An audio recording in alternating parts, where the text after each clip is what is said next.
The morning sun, a merciless spotlight, began its slow, inevitable ascent across the Arizona territory. Its nascent rays, usually a promise of new beginnings, instead stretched long, skeletal fingers of shadow across the parched earth, revealing a sight that defied all logic, all reason. Jake Morrison, a man whose life was dictated by the predictable rhythms of his ranch, whose days were a symphony of cattle lowing and wind whistling, stumbled upon a discord so profound it ripped through the desert's quiet hum. There it stood, a wooden cross, 10 feet tall, maybe more, silhouetted against the nascent sky, a stark, terrifying sentinel in the middle of nowhere. It wasn't a landmark. It wasn't a surveyor's stake. It was a grave marker, yet it marked no death.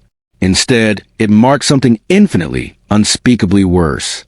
Jake had been tracking stray cattle for 2 arduous hours, the rhythmic creak of his saddle a familiar lullaby in the vast expanse, when his eyes, honed by decades of scanning the horizon, fixed on her, a girl, no older than 12, her fragile form impossibly small against the looming wood.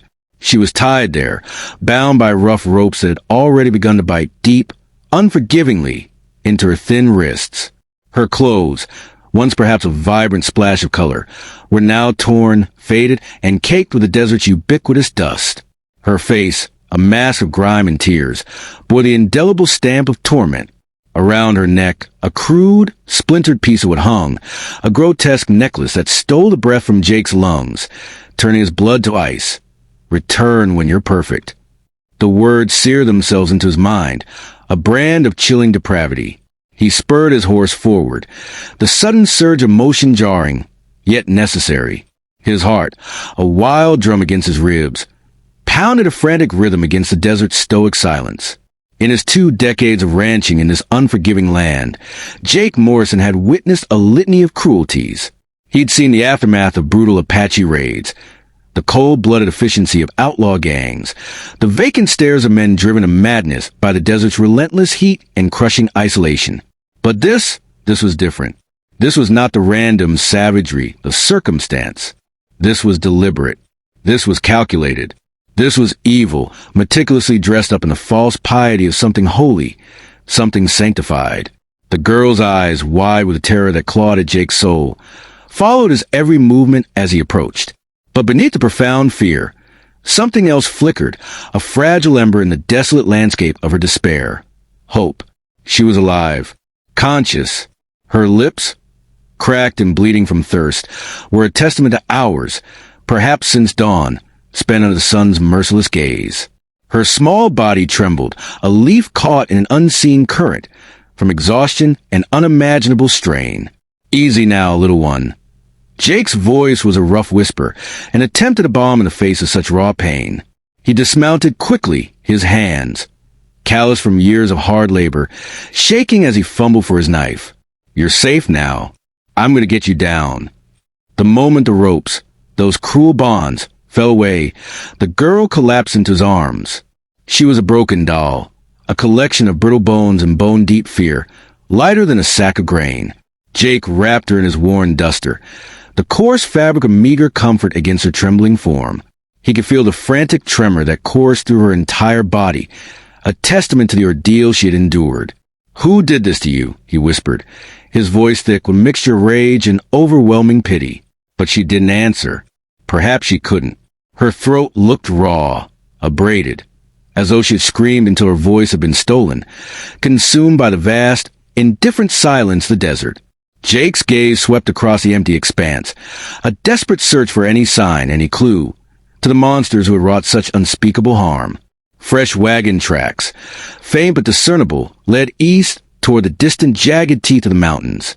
But even as he watched, the morning wind, a relentless artist, was already beginning its work, blurring the edges, erasing the story. Whoever had left her here was long gone, probably counting on the buzzards, those grim reapers of the desert, to finish what they had so meticulously started. As he gently lifted the girl onto his horse, another detail, small yet profoundly disturbing, twisted Jake's gut. This cross, it wasn't hastily erected, a crude monument to a momentary fit of madness.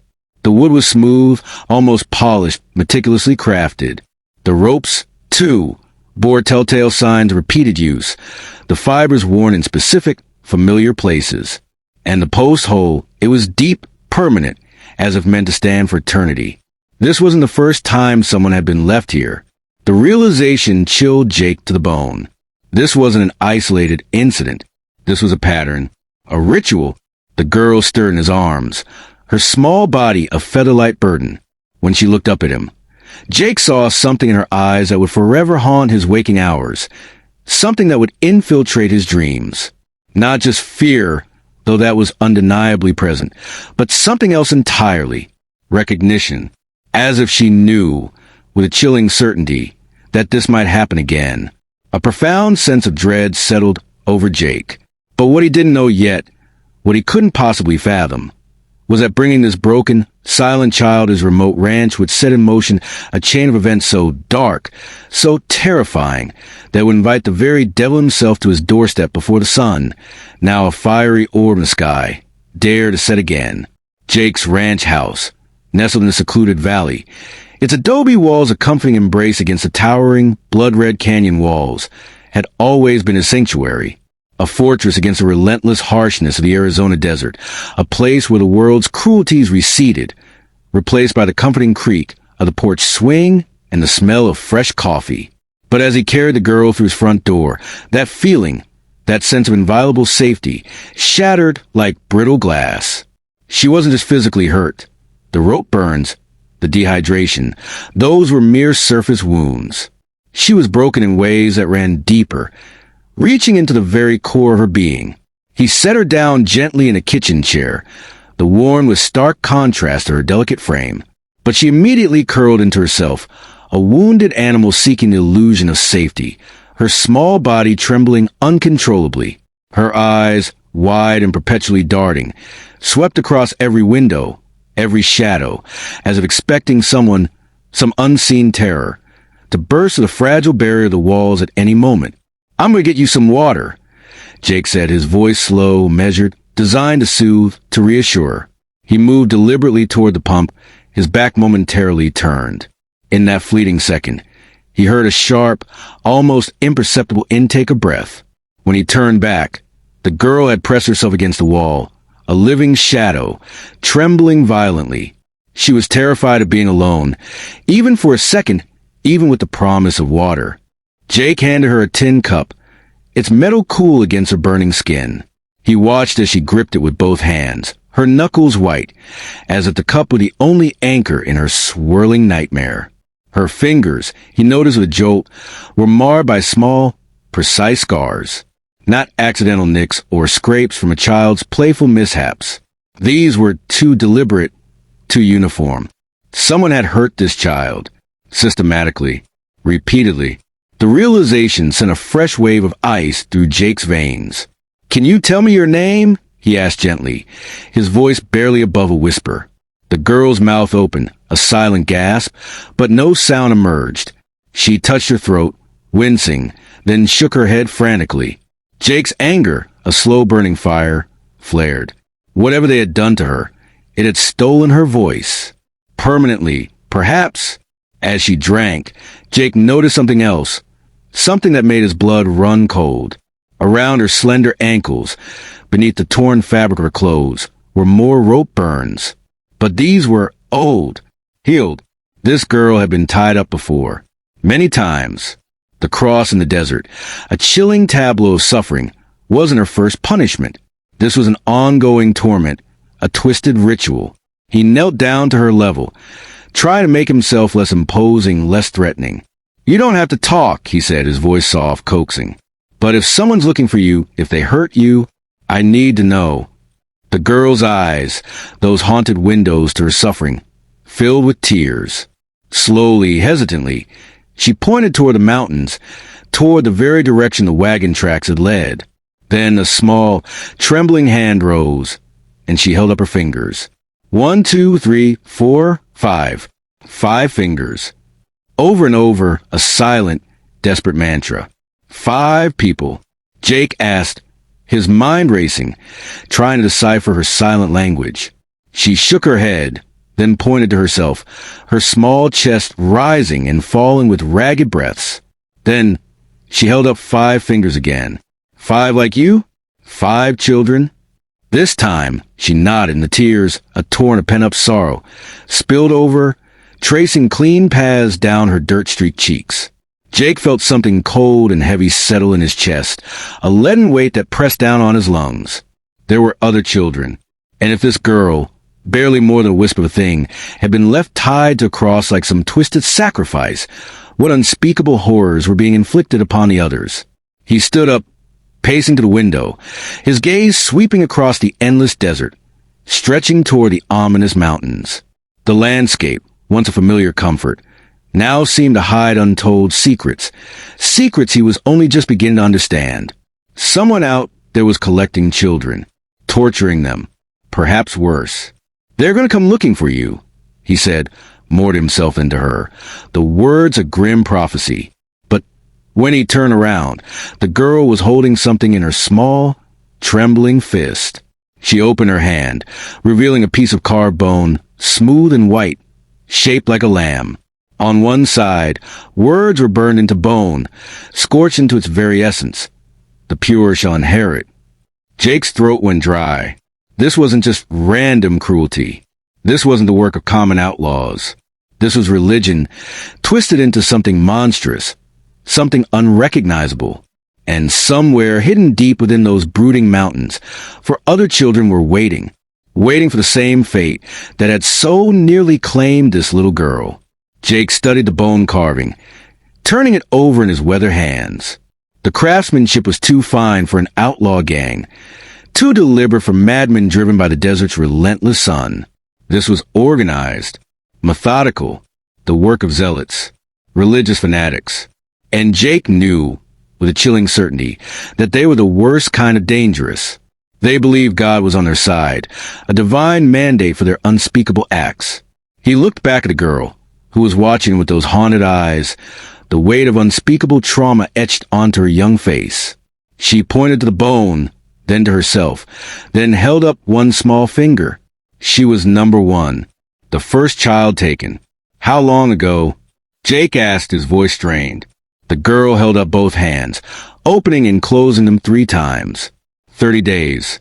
She had been with these people for a month, and in that time, they had collected 4 more children. Jake's jaw tightened, a muscle clenching in his cheek. He grabbed his spyglass, the brass gleaming dully in the dim light of the cabin, and climbed onto his roof, the familiar wood groaning softly under his weight. He scanned the mountains to the east, his gaze sweeping across the jagged peaks and shadow canyons.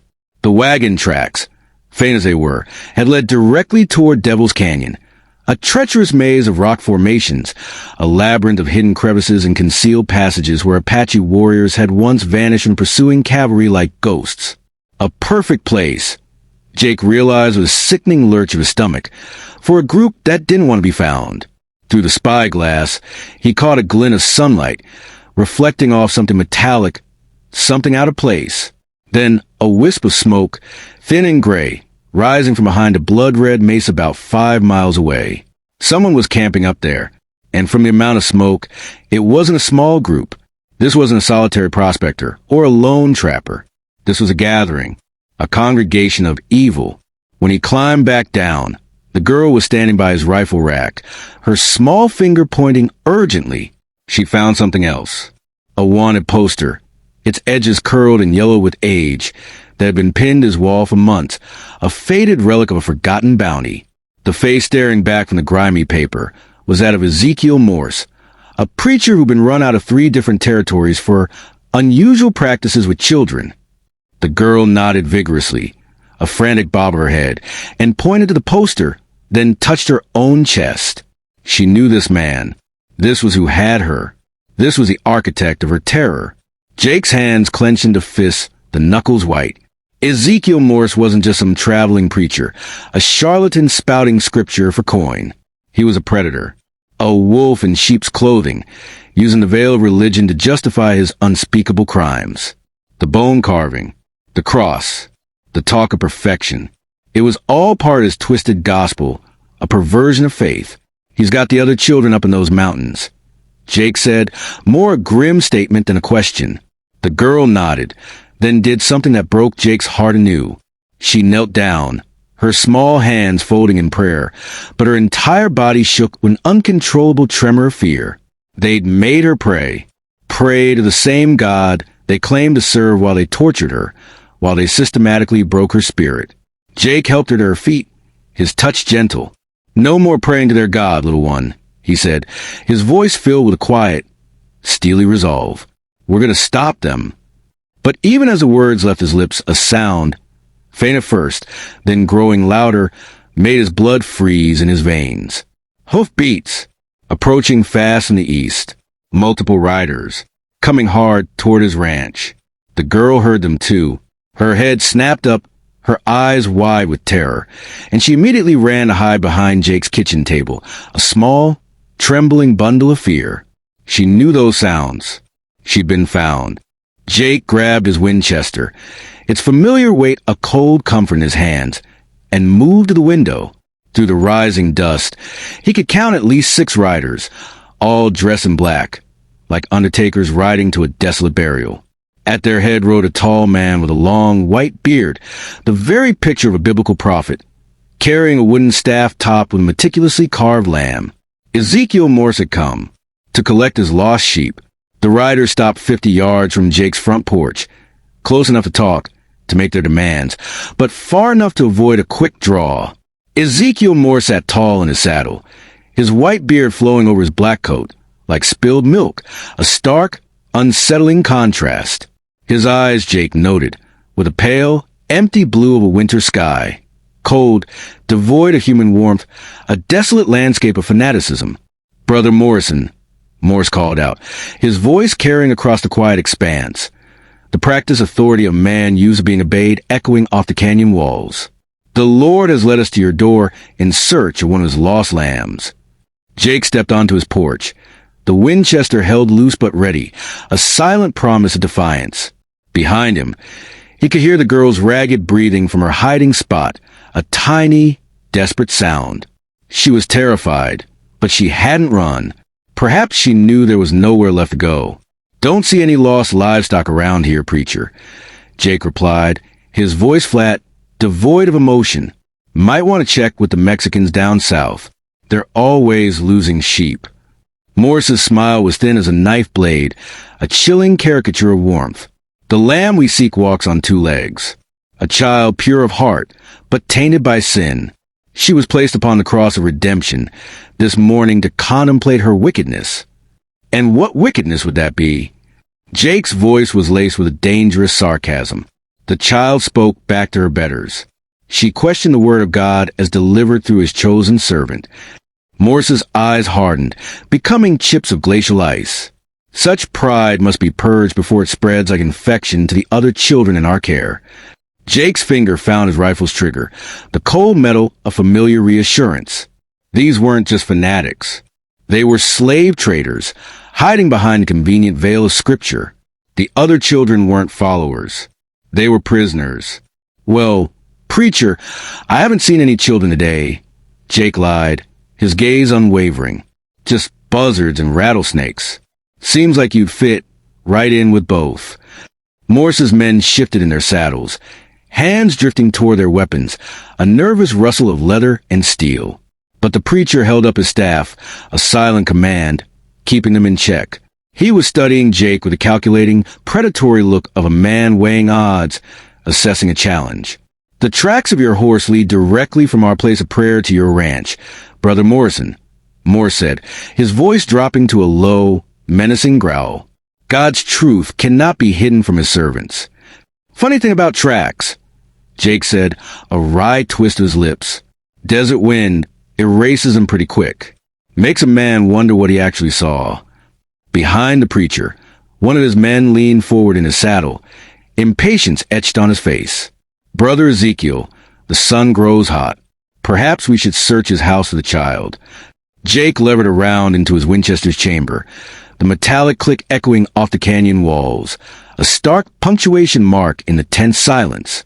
"First man through my door," he said, his voice clear and unwavering, "gets to meet his maker real, personal-like." Morse raised his hand again, a gesture of command, but Jake could see the calculation in his pale eyes. 6 against 1 weren't bad odds, but Jake had the advantage of cover and an elevated position.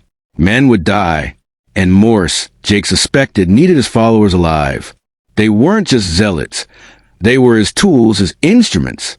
You speak of violence, Brother Morrison, but we are men of peace, Morrison toned, the words a chilling parody of piety. We seek only to return a lost child to her family. Her family?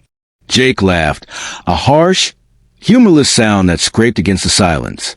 You mean the 4 other children you got tied up in those mountains? What kind of family needs to keep their kids in chains? Something flickered in Morse's eyes, a momentary flash of surprise that Jake knew about the others. The preacher's massive calm, meticulously crafted over years of deception, cracked just enough to show the monster underneath. You have made a grave error in judgment, Brother Morrison, Morse said slowly, each word dripping with venom. The children under my care are being prepared for God's kingdom. What you call chains, I call salvation. A whimper, soft but audible, carried from inside the house. The girl, Morse's head tilted, like a hunting dog catching a scent, a predatory gleam entering his eyes. Ah, there's our lamb. Brother Morrison, you will return her now, or face the consequences of defying God's will. But Jake was done talking. The time for words was over. The only question now was whether he could keep them all alive, whether he could defy the very will of this twisted God, long enough for the sun to set again. Jake knew he couldn't win a straight fight against 6 armed men. The odds were insurmountable. But he didn't have to win. He just had to survive. Long enough to get the girl to safety. The desert, his unforgiving teacher, had taught him patience, a quiet, almost meditative quality. And patience, he realized, was about to save both their lives. Tell you what, preacher, Jake said, lowering his rifle slightly, a calculated risk, a deliberate feint. You and your boys look tired. Why don't you water your horses at my well while we discuss this like civilized men? Morse studied him, his pale eyes narrowing, searching for the trick, the hidden snare. You would show hospitality to those who oppose you? Desert code, Jake replied, a shrug of his shoulders. No man refuses water to another, no matter their differences. It was a gamble, a desperate plea to an ancient, unspoken law. Jake was betting that Morse's twisted sense of righteousness, his self-proclaimed piety, wouldn't let him refuse such an offer. The preacher considered for a long moment, his gaze unwavering. Then, with a slow, deliberate nod, he signaled to his men, Brother Thomas, Brother Samuel, see to the horses. As 2 of the riders dismounted, their movement stiffened the long ride, and led their animals toward the well, Jake mentally counted steps and angles. The well was positioned perfectly, just as he remembered. Anyone using it would have their backs to the house, exposed, and be a good 40 yards from any substantial cover. You know, preacher, Jake called out, his voice conversational, almost casual, as if they were discussing the price of cattle. I've been wondering about something. If that girl was so sinful, why not just let the desert claim her? Why come all this way to fetch her back? Morse's eyes glittered with something ugly, something profoundly depraved. Because she holds knowledge that could corrupt the other children. She has seen too much, learned too much. She must be purified before she can contaminate the innocent. Behind Jake, he heard the girl's sharp intake of breath. She understood. She knew exactly what purified meant, and it wasn't anything holy. And if she can't be purified, Morse continued, his voice dropping to a chilling whisper, a promise of unspeakable terror, then she will serve as an example to the others of what happens to those who rebel against God's chosen servants. The 2 men at the well had relaxed, lulled into a false sense of security. Their horses drank greedily, their heads bobbing the water, as the men wiped sweat from their faces, their backs to the house. The other 4 remained mounted, but they'd spread out slightly, forming a loose semicircle, convinced they had Jake surrounded. They were wrong. Jake had spent 20 years fighting Apache warriors, Comanche raiders, and every variety of desert rat that had ever drawn breath. These religious fanatics might know scripture, might spout verses of damnation, but they didn't know war. They didn't know the subtle art of survival in a land that cared for no one. Preacher, Jake said, raising his voice slightly, the conversational tone hardening, taking on an edge of steel. "I think it's time you and your boys moved along. The girl's not here, and you're wearing out your welcome." Morris's face darkened, a storm cloud gathering on his brow. "Brother Morrison, I grow tired of your games. We know the child is inside your house. Return her now, or we will take her by force. Over my dead body, if necessary." Morris raised his staff, a sudden, deliberate movement, and Jake saw it for what it really was. Not a religious symbol, not a shepherd's crook. It was a signal, a silent command. The four mounted men reached for their guns simultaneously, a blur of motion, but Jake had been waiting for this moment. He was ready.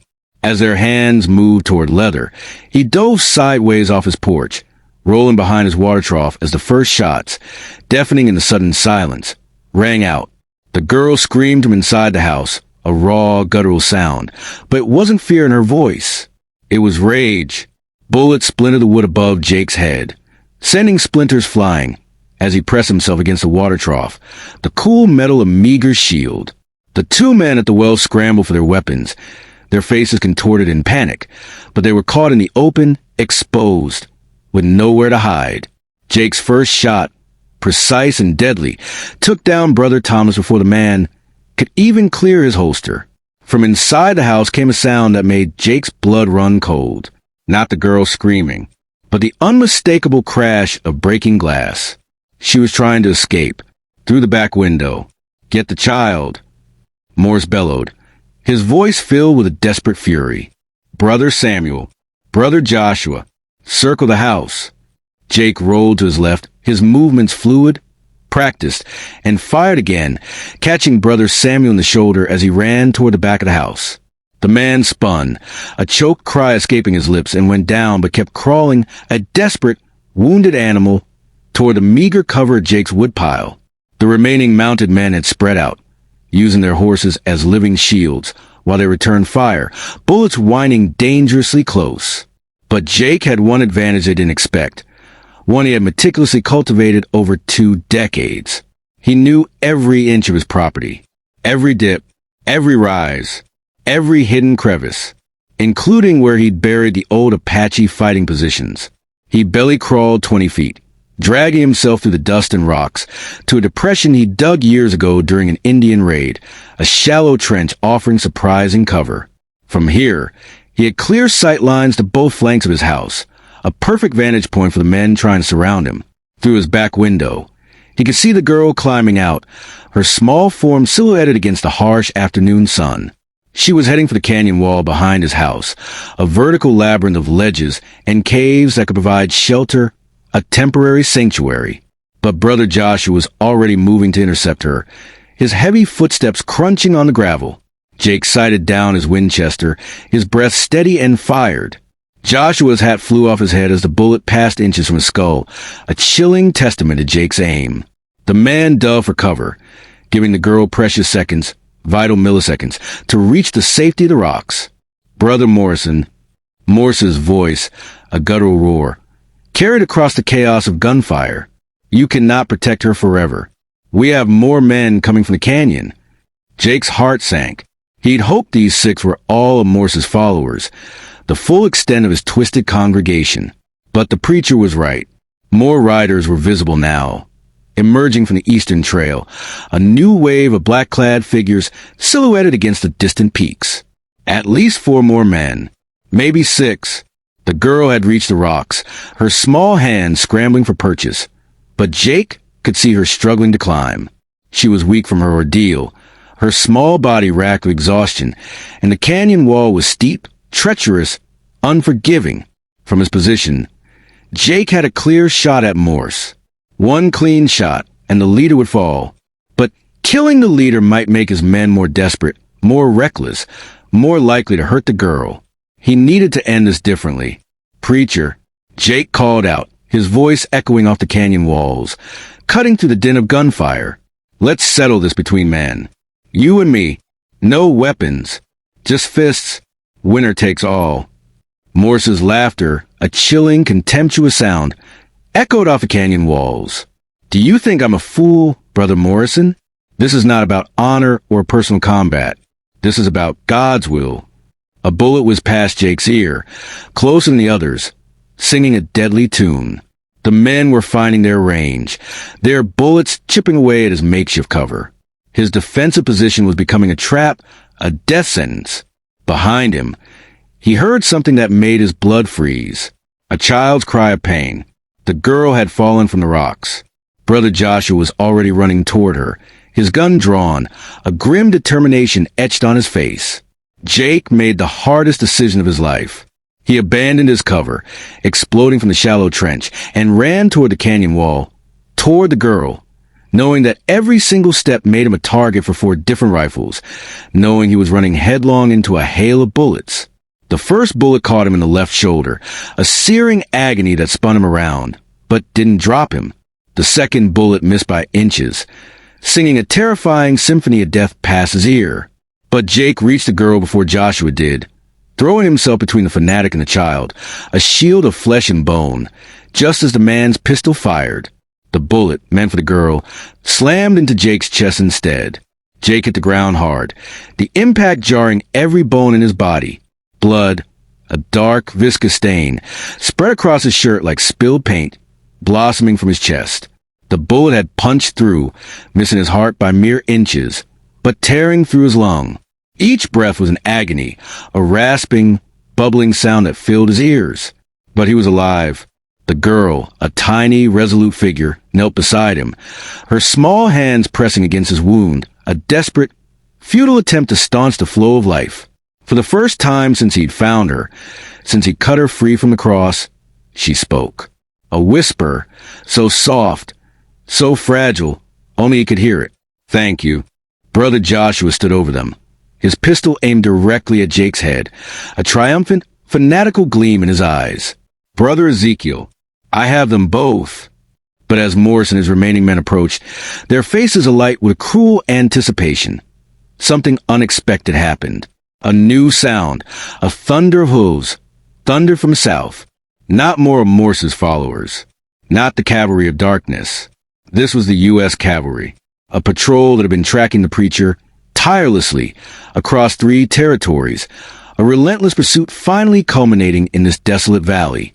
Lieutenant Hayes, a grim-faced man with a steely gaze, led 12 soldiers into Jake's yard. Their carbines were already aimed, their cold, metallic barrels reflecting the harsh afternoon sun, fixed on Morse's men.